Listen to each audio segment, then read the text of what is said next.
Hello, my dear students. Welcome all of you. This is lecture number 3 of chapter 7. Centre of मास की हम बात कर रहे थे पिछले लेक्चर्स में और आज भी हम सेंटर ऑफ मास की बात करेंगे जब कॉन्टिन्यूस मास डिस्ट्रीब्यूशन है।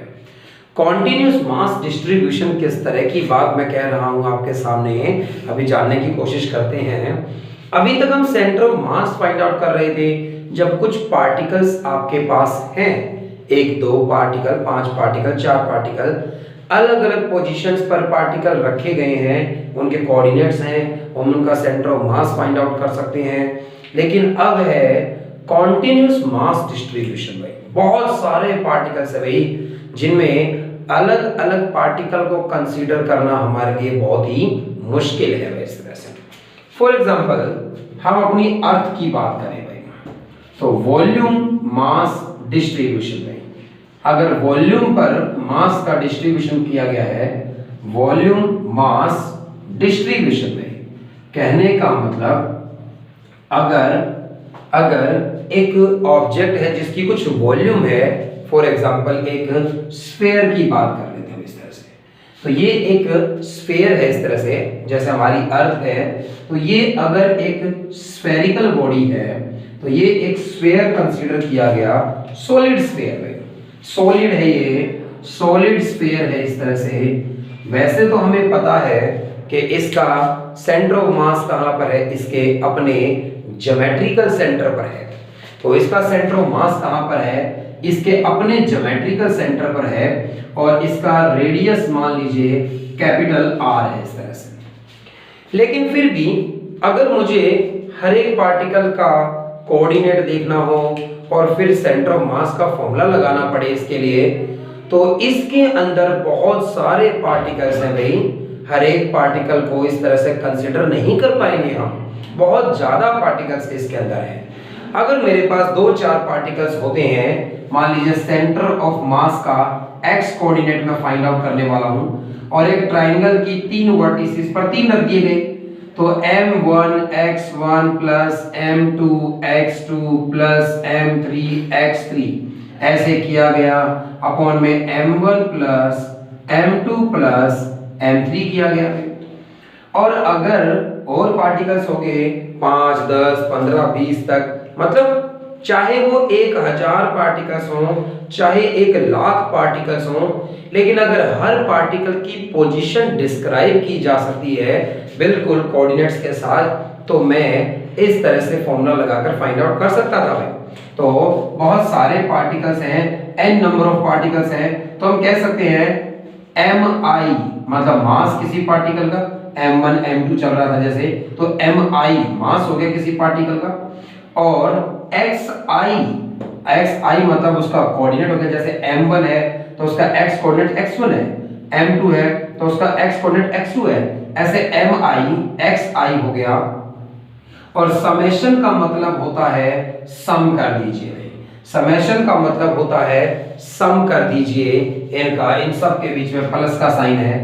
i की वैल्यू 1 से n तक जा रही है, कुछ n नंबर ऑफ पार्टिकल्स हैं, और अपॉन में टोटल मास भी था भाई m1 प्लस m2, हर एक पार्टिकल के मास को ऐड करने के बाद क्या आ जाएगा, टोटल मास आ जाएगा किसी ऑब्जेक्ट का।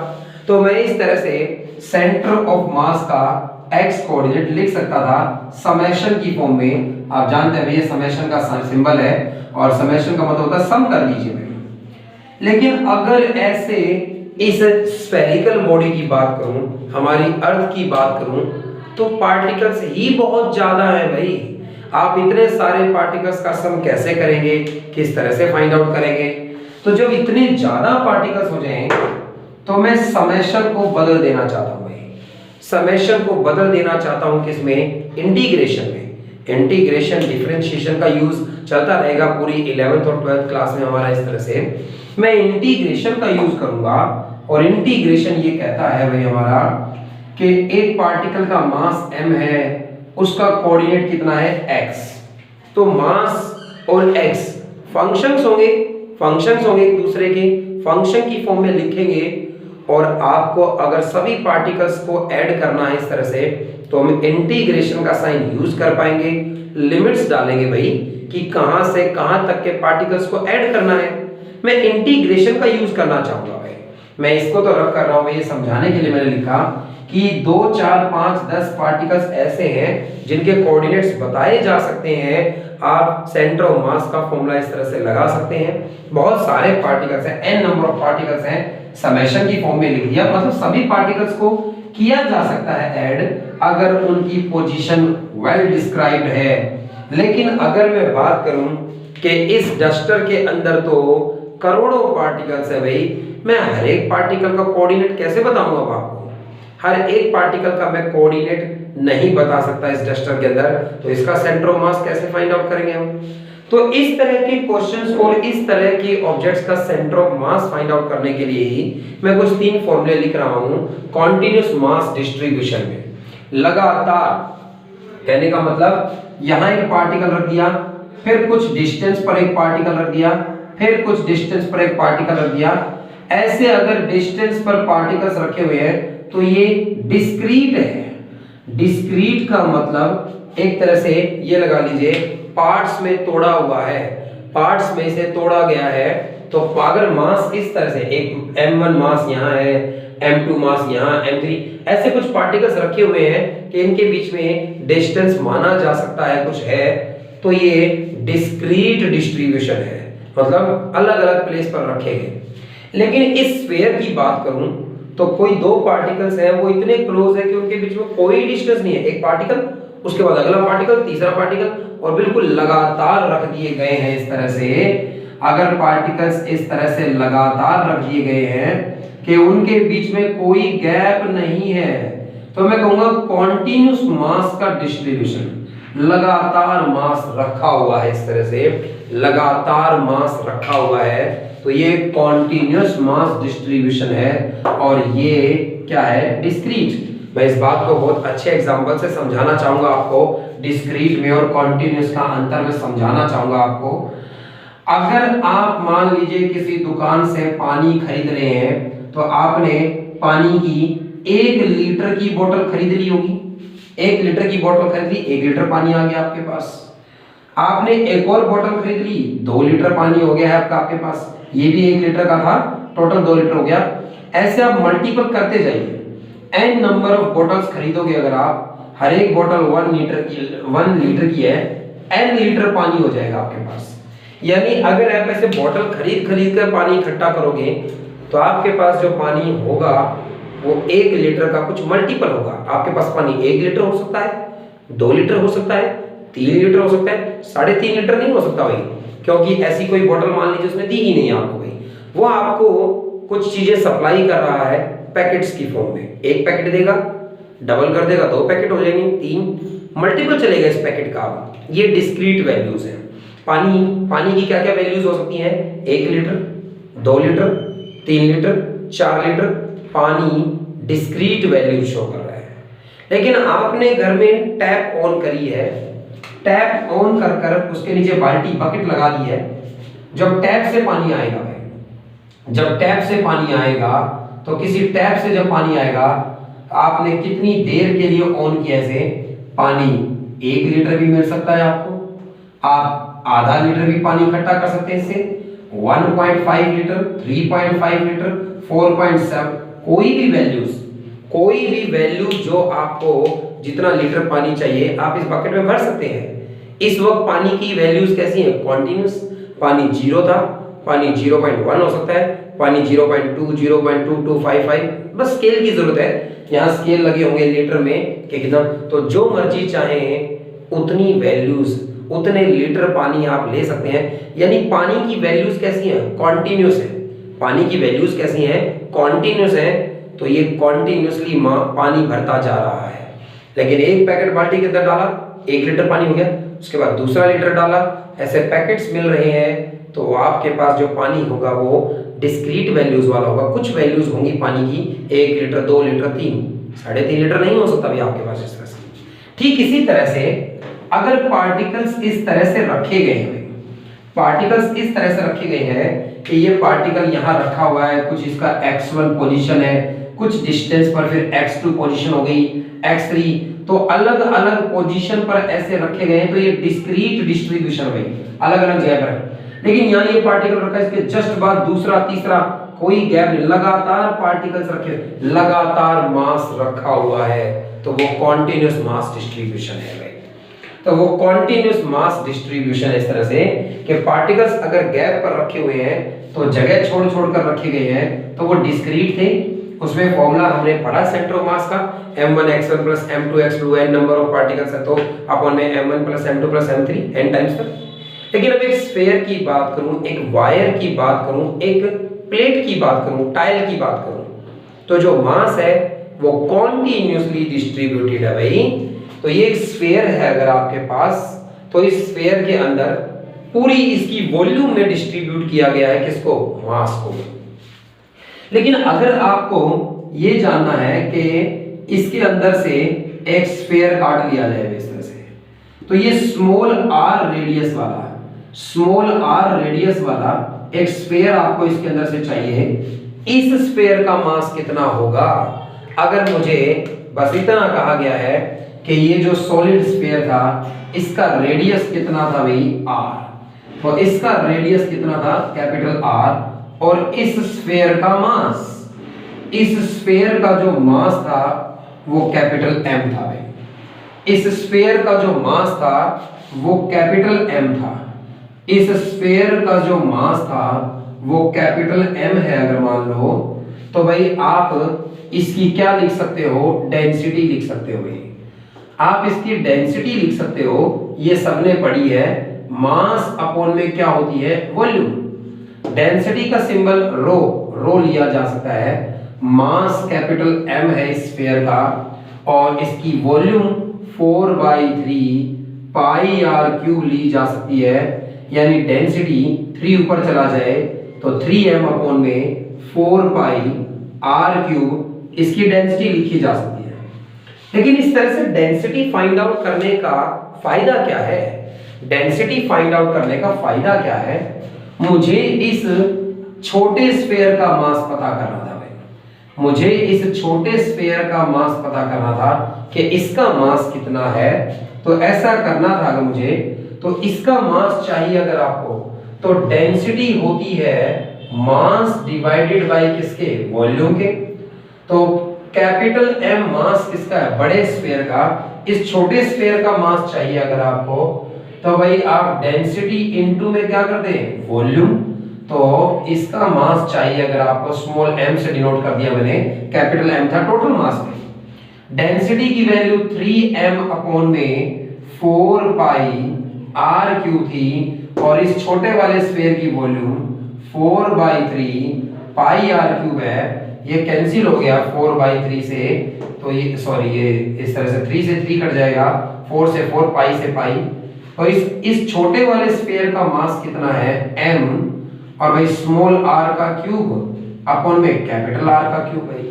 तो इस तरह से आपको मास की वैल्यू पता चल गई किसके, इस छोटे वाले स्फीयर के लिए। यानी किसी ऑब्जेक्ट का टोटल मास पता है, उसकी टोटल वॉल्यूम पता है हमें, तो किसी स्मॉल पार्ट की वॉल्यूम पता है और उसका मास हम क्या कर सकते हैं, फाइंड आउट कर सकते हैं डेंसिटी की हेल्प से। इसी तरह से डेंसिटी का कॉन्सेप्ट तो आप बहुत पहले से छोटी क्लासेस से जानते हैं। तो ये डेंसिटी की बात हमने जान ली है यहाँ पर कि डेंसिटी, तो ये वॉल्यूम मास डिस्ट्रीब्यूशन था जब वॉल्यूम में डिस्ट्रीब्यूट किया गया है। तो किसी वॉल्यूम में इस तरह से डिस्ट्रीब्यूट किया गया है वॉल्यूम में, तो यहाँ पर देखने को मिलेगा, तो वॉल्यूम में डिस्ट्रीब्यूट किया गया है, तो वॉल्यूम मास डिस्ट्रीब्यूशन था भाई। उसके बाद दूसरा नंबर आया भाई यहाँ पर लीनियर चार्ज डिस्ट्रीब्यूशन का भाई, लीनियर चार्ज डिस्ट्रीब्यूशन का भाई, linear charge sorry linear mass distribution भाई, मैं मास की बात कर रहा हूं। तो लीनियर मास डिस्ट्रीब्यूशन भाई, लीनियर मास डिस्ट्रीब्यूशन, अगर मास को लेंथ पर डिवाइड किया गया है, कैसे, बहुत सारे पार्टिकल्स रख कर देंगे, बहुत सारे पार्टिकल्स इस तरह से रख कर आप क्या बना सकते हैं, एक लाइन बना सकते हैं। मतलब एक सीधी लाइन पर बहुत सारे पार्टिकल्स रख दिए, और जैसे कि एक वायर हो गई, या फिर ये पेन हो गया इस तरह से, इसका डायमीटर अभी आपको काफी ज्यादा दिखाई दे रहा है। और क्या था भाई, देखिए आपने क्या किया, मूली, गाजर, खीरा आप टुकड़ों में काटते हैं ना इस तरह से, तो आप पीसीज में जब उन्हें कट करते हैं, तो ये पीसीज में जब आप कट करते हैं इस तरह से, तो इस तरह से एक ऑब्जेक्ट है मान लो, और आप इसको पीसीज में कट करते हैं। तो आप क्या करते हैं, ऐसे मैं मान सकता हूँ इसको पीसीज में कट करने पर, बहुत सारे पीसीज में कट करूंगा अगर इस तरह से, तो बहुत सारे पीसीज में जब मैंने इसे कट किया है, तो ऐसे ऐसे मान सकता हूँ कि बहुत सारे इस तरह के पीसीज जोड़ने से ही ये बना था। तो मैं मान सकता हूँ इस तरह से बहुत सारे पीसीज जोड़ने से ही ये बना था इस तरह से। तो ये क्या था कि एक खीरे की, मूली की, गाजर की स्लाइस काटी आपने, उन स्लाइस को रखता जाऊं तो इस तरह से लेंथ पर मास डिस्ट्रीब्यूट हो जाएगा। तो ऐसे ये पेन है, मान लीजिए एक एक का कॉइन रखता जाऊं, आप ऐसे सोचिए 1 रुपए का कॉइन रखा, फिर एक एक के कॉइन रखता जाऊं तो मास एक लेंथ पे बढ़ता जा रहा है, डायमीटर फिक्स चल रहा है उसका, लेंथ पर बढ़ता जा रहा है। तो इसे कहेंगे लीनियर मास डिस्ट्रीब्यूशन, जैसे किसी वायर के लिए हो गया इस तरह से। और इसको लिखा जाएगा मास कितना है टोटल इसका कैपिटल M, और अपॉन में लेंथ कितनी है कैपिटल L। तो मास अपॉन में लेंथ का मतलब है टोटल मास कैपिटल M है, तो capital M divided by length को लीनियर मास डिस्ट्रीब्यूशन कहेंगे। इससे क्या फायदा होने वाला है आपका, मान लीजिए इस पूरी ऑब्जेक्ट की लेंथ कितनी थी L थी, और इसका मास कितना था कैपिटल M, लेकिन मुझे यहां से टुकड़ा, ये एक छोटा सा टुकड़ा लिया है मैंने, इस टुकड़े का मास चाहिए भैया आपको, इस टुकड़े का मास चाहिए अगर आपको, और इसकी लेंथ कितनी मान ली गई है मैंने स्मॉल l, इसकी लेंथ कितनी मान ली स्मॉल l है। तो इसका टोटल मास गिवन है भैया आपको। मान लीजिए आप एक कुकुम्बर, खीरे को कंसीडर करें, तो उसकी डायमीटर मान लो उसका यूनिफॉर्म है इस तरह से, ऐसा ना होता है कि उसका डायमीटर कहीं कम होता है कहीं ज्यादा, तो ऐसा नहीं होना चाहिए, यूनिफॉर्म मानिए। इस पेन को कंसीडर कर लेते हैं, इस वाले को नहीं, ठीक, या फिर इस डस्टर को कंसीडर किया जा सकता है इस तरह से। इसकी ये थिकनेस जो है, ये एरिया जो है वो पूरा यूनिफॉर्म है भाई, लेंथ बढ़ती जा रही है। तो इसका टोटल मास कैपिटल M है, और लेंथ से डिवाइड कर दो अगर इसकी, मास पर यूनिट लेंथ बन गया भाई, इसे कहेंगे मास पर यूनिट लेंथ भाई। तो इसे कहेंगे मास पर यूनिट लेंथ भाई। सेकंड चैप्टर में भी मैंने बहुत बार यूज किया है जब डायमेंशंस की मदद से क्वेश्चंस करते थे। फॉर एग्जांपल इसका मास 100 ग्राम है और इसकी लेंथ 100 सेंटीमीटर है, तो टोटल मास 100 ग्राम और अपॉन में टोटल लेंथ 100 सेंटीमीटर से आया 1 ग्राम पर सेंटीमीटर, यानी 1 सेंटीमीटर का एक टुकड़ा कंसीडर करूं तो उसका मास कितना होगा 1 ग्राम होगा। 2 सेंटीमीटर का चाहिए तो क्या करूं, मल्टीप्लाई कर दूं इस डेंसिटी से, ये एक तरह की डेंसिटी आ गई है। 1 ग्राम पर सेंटीमीटर आ गया मास पर यूनिट लेंथ भाई। यूनिट लेंथ का मास कितना है, 2 सेंटीमीटर का अगर ये टुकड़ा है, इसकी लेंथ 2 सेंटीमीटर, तो इससे मल्टीप्लाई करूंगा तो इसका मास कितना आएगा 2 ग्राम। 10 सेंटीमीटर का ये टुकड़ा है तो इस डेंसिटी से मल्टीप्लाई 10 ग्राम। यानी जब आपको जब डेंसिटी पता होती है आपको किसी ऑब्जेक्ट की, तो आप उसमें से किसी स्मॉल पार्ट का मास जान सकते हो। जैसे मास अपॉन वॉल्यूम पता था डेंसिटी, तो उस छोटे स्फीयर की वॉल्यूम पता है, उसका मास जान लिया। ऐसे ही टोटल मास अपॉन में टोटल लेंथ करूं तो मास पर यूनिट लेंथ आ गया। और अब किसी स्मॉल पार्ट का मास अगर हमें जानना है तो भाई ये एक तरह की डेंसिटी आ गई। तो भाई इस छोटे पार्ट का मास स्मॉल m मान लूं, तो मास अपॉन में लेंथ क्या हो गया, मास पर यूनिट लेंथ इनटू में इस छोटे पार्ट की लेंथ से मल्टीप्लाई कर दूं तो इस छोटे पार्ट का मास आ जाएगा।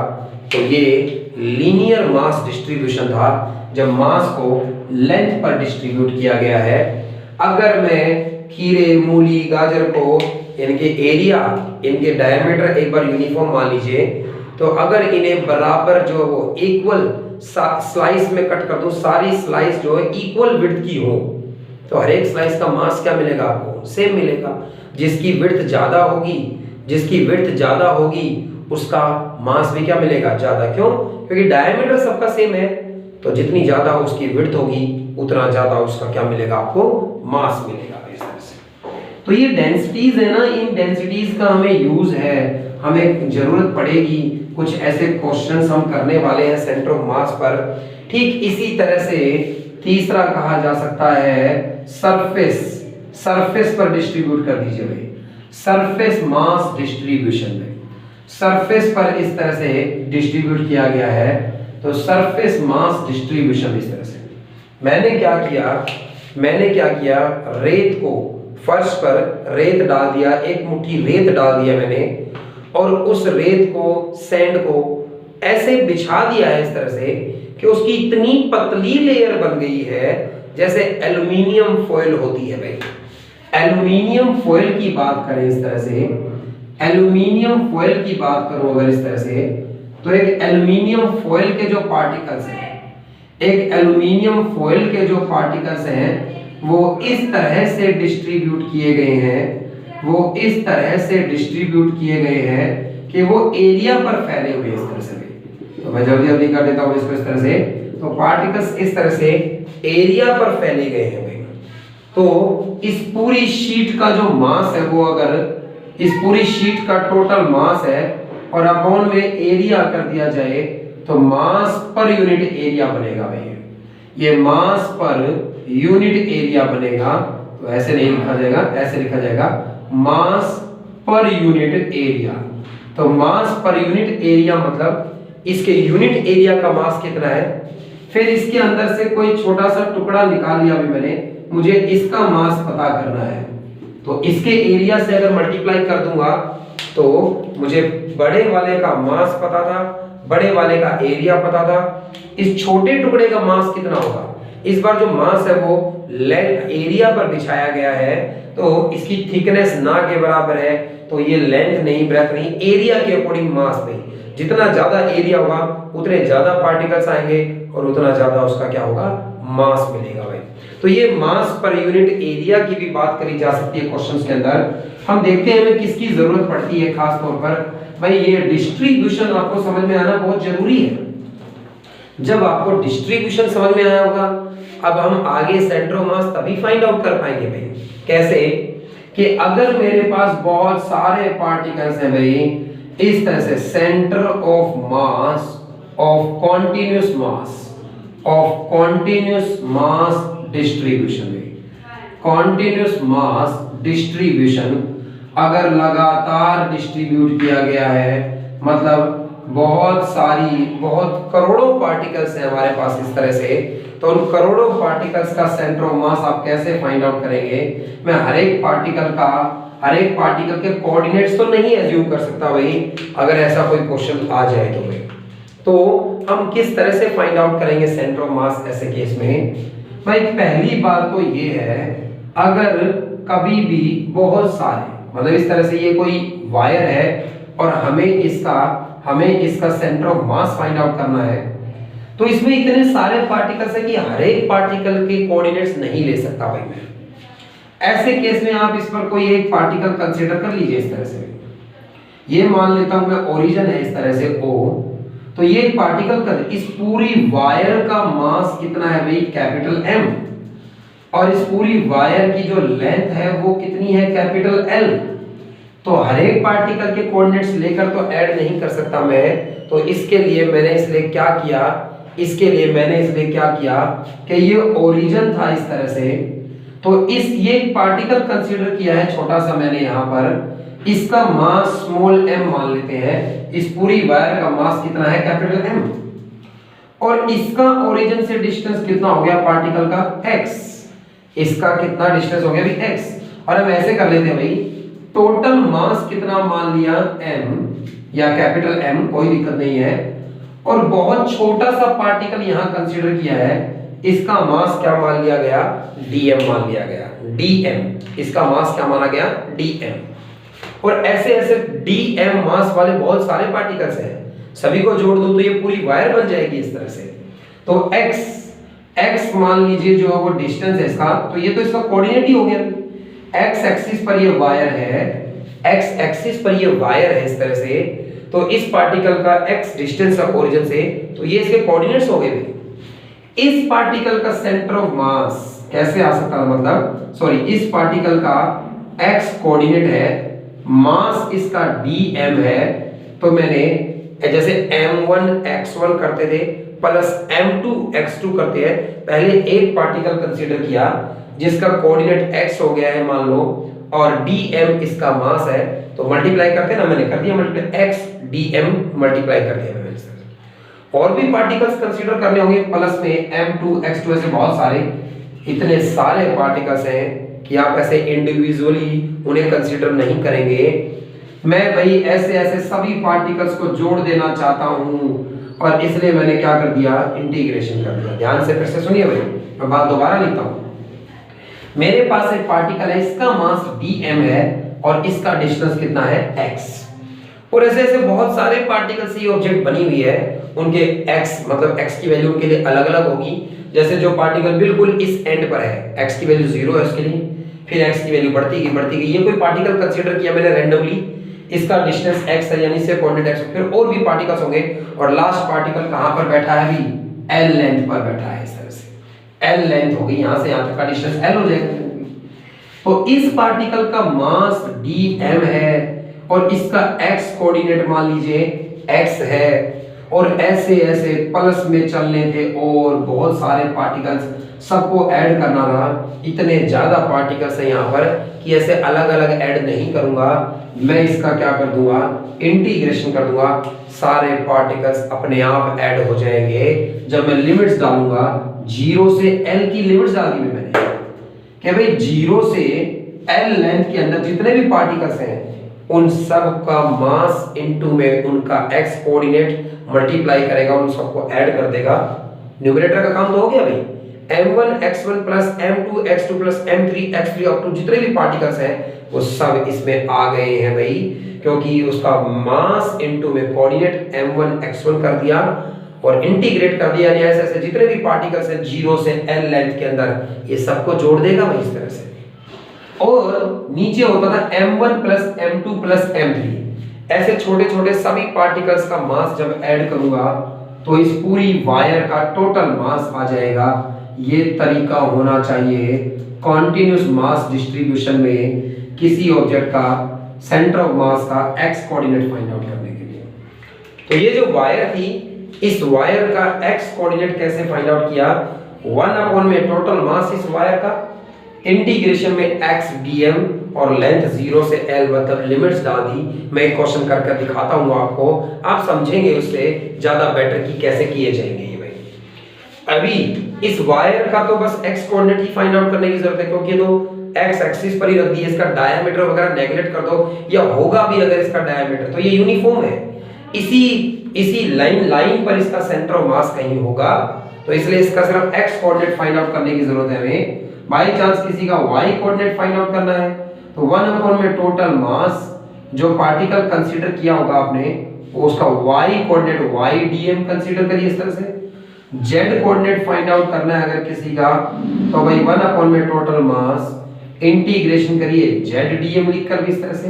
तो इस तरह से इंटीग्रेट कर कर हम centre of mass find out कर सकते हैं। मैं अभी दिखाता हूँ आपको भाई, इस तरह से फॉर्मूले रटने से कुछ भी नहीं होगा आपको, मैं एक क्वेश्चन कर दिखाता हूँ आपको, और हम centre of mass find out कर देखते हैं भाई। तो centre of mass continuous mass distribution का, और कॉन्टिन्यूस मास डिस्ट्रीब्यूशन में मैंने क्या कंसीडर करी, एक यूनिफॉर्म रोड में centre of mass of a uniform rod में, centre of mass of a uniform rod. तो एक यूनिफॉर्म रोड कंसीडर करिए भैया, एक यूनिफॉर्म रोड कंसीडर करिए भाई। रोड होती है बिल्कुल इस डस्टर की तरह कह सकता था, या लोहे का सरिया होता है ना, वो एक रोड है। अगर डस्टर की मानूं तो यानी एरिया इसका कैसा है भाई, रेक्टेंगल या स्क्वायर शेप का है। अगर मैं चौक की तरह या इस मार्कर की तरह कंसीडर करूं तो एरिया पाई आर स्क्वायर है सामने से, तो कोई दिक्कत नहीं भाई। अगर मैं इसके छोटे छोटे टुकड़े करूंगा तो जो स्लाइस कटेगी वो डिस्क शेप की आएंगी, इसके छोटे छोटे टुकड़े करूंगा तो टाइल शेप की आएगी, कोई भी दिक्कत नहीं है। मैंने फिलहाल एक रोड कंसीडर करी है इस तरह से, तो ये एक रेक्टेंगुलर रेक्टेंगुलर बार है इस तरह से। तो ये एक रेक्टेंगल शेप की बार है इस तरह से। इसकी लेंथ L है, इसकी लेंथ कितनी है, L है। तो ये एक रेक्टेंगुलर बार कंसीडर करी मैंने, जिसका टोटल मास क्या है, कैपिटल M है, और इसकी लेंथ कितनी है, कैपिटल L है। तो आप जानते हैं इसका सेंटर ऑफ मास इसके मिड पॉइंट पर होगा भाई, बिल्कुल सेंटर पर होगा। और हमें ये प्रूफ करना है, एग्जांपल से आपको समझ में भी आ जाएगा कि देखो हम सेंटर ऑफ मास कैसे फाइंड आउट करते हैं, और हम प्रूफ भी कर देंगे इसको इस तरह से। तो पहली बात तो इस तरह से ये y एक्सिस मान लिया जाए, ये y एक्सिस मान लिया जाए इस तरह से, और ये मान लिया जाए भाई x एक्सिस इस तरह से। x एक्सिस पर मैंने इस रोड को रख दिया है भाई, x एक्सिस पर मैंने इस रोड को रख दिया है। तो ये हो गया भाई ओरिजिन, ओ ये हो गया ओरिजिन हमारे पास इस तरह से। ये ऊपर y एक्सिस हो गया और ये हो गया x एक्सिस भाई। और इसका सेंटर ऑफ मास हम जानते हैं इसी लाइन पर कहीं होगा, यानी सिर्फ x कोऑर्डिनेट फाइंड आउट करने की जरूरत है भाई, y कोऑर्डिनेट फाइंड आउट करने की जरूरत नहीं है भाई। ऐसा नहीं होगा कि इसका सेंटर ऑफ मास ऊपर कहीं हो ना, ये सिर्फ सीधी लेंथ है। तो इस पेन का सेंटर ऑफ मास इसी लाइन पर, इसके एक्सिस पर कहीं होगा। सिलेंडर है ये एक तरह का मान लीजिए, और ये डस्टर की शेप है मान लीजिए इस तरह की भाई। तो इसके एक्सिस को सेंटर से जो लाइन पास करूंगा उसी पर कहीं होगा, लेकिन होगा कहां पर, इस एंड पर, इस एंड पर, या बीच में, बीचों बीच होगा। मैं प्रूव कर दूंगा इसको। मैंने क्या किया अभी ऐसा करने के लिए, पहली बात तो मैंने इसके ऊपर, अब भाई इसके अंदर तो करोड़ों पार्टिकल्स हैं, हर एक का कोऑर्डिनेट कंसीडर नहीं किया जा सकता। सोचिए मैं इसे इक्वल स्लाइसेस में कट करता जाऊं, इक्वल स्लाइसेस में अगर कट करता जाऊं तो उनमें से फिर एक स्लाइस मैंने ऐसी कंसीडर करी है, एक स्लाइस ऐसी कंसीडर करी है ये। तो ये एक छोटा सा पार्ट ऐसा कंसीडर किया है मैंने, जो बहुत ही थिकनेस इसकी बहुत ही कम है भाई। तो इसकी थिकनेस बहुत ही कम है यहाँ पर। तो ये ओरिजिन से इसका डिस्टेंस कितना है, x, ओरिजिन से इसका डिस्टेंस कितना है, x ये, और इसकी थिकनेस कितनी है, dx भाई। थिकनेस समझ रहे हैं ना भाई, इसकी जो चौड़ाई है इस तरह से, ये इसकी थिकनेस कितनी है, dx। और ये dx इतनी छोटी है कि ये पार्टिकल, मान लीजिए एक क्या बन गई, टाइल, मान लीजिए ये मार्कर शेप की बार है इस तरह की। तो आप एक इसे स्लाइसेस में कट करेंगे तो एक छोटी स्लाइस जो होगी ना, खीरा काटते वक्त जो पतली सी स्लाइस बन जाती है, वो स्लाइस है ये। और वो एक तरह की डिस्क है, उस डिस्क का सेंटर ऑफ मास उसके सेंटर, यानी इसका सेंटर ऑफ मास यही है। और ये पार्टिकल है कहां पर, यहां से x डिस्टेंस पर। और ऐसी बहुत सारी स्लाइसेस से मिलकर ये रोड बनी है। तो इसका centre of mass find out करना था हमें। पहले ये पार्टिकल कंसीडर, ये एक एलिमेंट कंसीडर किया, इसका डिस्टेंस कितना है x, और इसकी विड्थ कितनी है dx। इसका मास चाहिए भी मुझे, ये जो छोटा एलिमेंट कंसीडर किया है इसका मास चाहिए, mass of element of width dx। तो ये जो मैंने एक स्लाइस कंसीडर करी है, ये एलिमेंट कंसीडर किया है, इसका मास कितना होगा, इसका मास dm से डिनोट किया है मैंने। इस स्लाइस का मास कैसे फाइंड आउट करूं, मुझे तो इस पूरी रोड का मास कैपिटल M दिया गया है, इस पूरी रोड की लेंथ कैपिटल L दी गई है। तो मास लेंथ के अकॉर्डिंग डिस्ट्रीब्यूट किया गया ना, लेंथ बढ़ती जा रही है। तो अभी टोटल मास बटे में टोटल लेंथ करने से अभी बताया, मास पर यूनिट लेंथ बन गया कि यूनिट लेंथ का कितना मास है, और इसकी लेंथ से मल्टीप्लाई कर दूं तो इसका मास बन जाएगा ये मास पर यूनिट लेंथ। और n2 में भाई जिसे स्टेप ना समझ में आया वो वीडियो में दोबारा जाए, मैंने तीनों तरह के मास डिस्ट्रीब्यूशन समझाए हैं कि total mass upon total length करने पर 100 ग्राम पूरे का मास है, 100 सेंटीमीटर की लेंथ है, 100 ग्राम अपॉन 100 सेंटीमीटर 1 ग्राम पर सेंटीमीटर। 1 सेंटीमीटर का मास कितना है, 1 ग्राम। तो अगर ये dx की वैल्यू 2 सेंटीमीटर कर दो तो इसका 2 ग्राम है, 5 सेंटीमीटर कर दो 5 ग्राम है। तो मास पर यूनिट लेंथ आ गया कि यूनिट लेंथ का मास कितना है, और इस टुकड़े की लेंथ से मल्टीप्लाई कर दो तो इसका टोटल मास आ जाएगा, क्योंकि मास लेंथ के अकॉर्डिंग बढ़ता जा रहा है इसका। तो ये YL ये जो रोड है, ये रोड जितनी बड़ी होगी, लेंथ जितनी ज्यादा होगी, इसका मास उतना ज्यादा होता है इस तरह से। तो मास पर यूनिट लेंथ इनटू में dx करने से इस पार्टिकल का मास आ गया, और सेंटर ऑफ मास का x कोऑर्डिनेट फाइंड आउट करना है मुझे कि कितने डिस्टेंस पर इसका सेंटर ऑफ मास होगा। तो भाई x, ये जो एलिमेंट कंसीडर किया है मैंने, इसका डिस्टेंस कितना है x, और इस एलिमेंट का मास कितना है dm, x dm कर दिया मैंने, इंटीग्रेट कर दीजिए, और भाई इंटीग्रेट करेंगे हम, और बाहर टोटल मास से डिवाइड करेंगे, नीचे m1 प्लस m2 प्लस जो आता था ना, तो इस पूरी रोड का मास कितना है, कैपिटल N है भाई। इस तरह से centre of mass find out करना है इस रोड का, तो इंटीग्रेट करना है मुझे, x कोऑर्डिनेट x रहने दिया, dm, इस एलिमेंट का मास पुट कर दीजिए भैया, इसका मास है m/l और इनटू में dx इज इक्वल टू, ये कैपिटल M कांस्टेंट है, बाहर आएगा, इस m से कट जाएगा, ये कैपिटल L भी कांस्टेंट है, बाहर आएगा, ऐसे लिखिए। इंटीग्रेशन करना है आपको किसका, x dm का, और x dx का, x बचा भी यहाँ पर, x dx का इंटीग्रेशन करना है आपको। d के अंदर कौन है, x क्या माना गया है, डिस्टेंस। एक पार्टिकल जो बिल्कुल ओरिजिन पर, ऐसी स्लाइस जो बिल्कुल ओरिजिन पर होगी, उसके लिए x की वैल्यू 0 होगी, और एक स्लाइस जो बिल्कुल लास्ट में होगी, उसके लिए इस x की वैल्यू, ओरिजिन से डिस्टेंस की वैल्यू कितनी हो जाएगी भाई, कैपिटल L के इक्वल हो जाएगी। तो 0 से L लेंथ के बीच में जितनी भी स्लाइसेस हैं, उन सब का x मतलब उनका कोऑर्डिनेट इनटू में उनका मास कर ये ऐड कर देगा। यही तो हमें करना चाहते थे, m1 x1 plus m2 x2 plus m3 x3, यही करना चाहते थे, और टोटल मास से मैंने पहले ही डिवाइड कर दिया है। तो भाई सेंटर ऑफ मास का x कोऑर्डिनेट आएगा 1 में लेंथ बार थी, x dx का इंटीग्रेशन, पावर वाला रूल भाई, x की वैल्यू, x की पावर कितनी है 1, एक पावर ऐड करूंगा, मतलब एक 1 ऐड करूंगा, x²/2, लिमिट्स 0 से L होंगी। एक बार इस x² की जगह अपर लिमिट आएगी तो L²/2 होगा, एक बार लोअर लिमिट आएगी तो 0 हो जाएगा। L से L कटने पर सेंटर ऑफ मास का x कोऑर्डिनेट आया L/2 भाई, मिड पॉइंट पर लाई करता है भाई इसके सेंटर ऑफ मास का x कोऑर्डिनेट, और y और z इसके लिए क्या है, 0 है, क्योंकि ये x एक्सिस पर रोड रखी है, इसकी विड्थ वगैरह कंसीडर करने की जरूरत नहीं, इसका एक्सिस था, x एक्सिस इसका एक्सिस बन रहा था, तो इसी पर कहीं होगा सेंटर ऑफ मास। तो इसीलिए सेंटर ऑफ मास के कोऑर्डिनेट लिखने अगर हमें इसके, तो भाई बराबर है, x कोऑर्डिनेट आया L/2, y कोऑर्डिनेट 0, और z कोऑर्डिनेट भी क्या कर दीजिए, इसका 0 कर दीजिए। इस तरह से क्या फाइंड आउट कर पाएंगे हम, इसका centre of mass find out कर पाएंगे।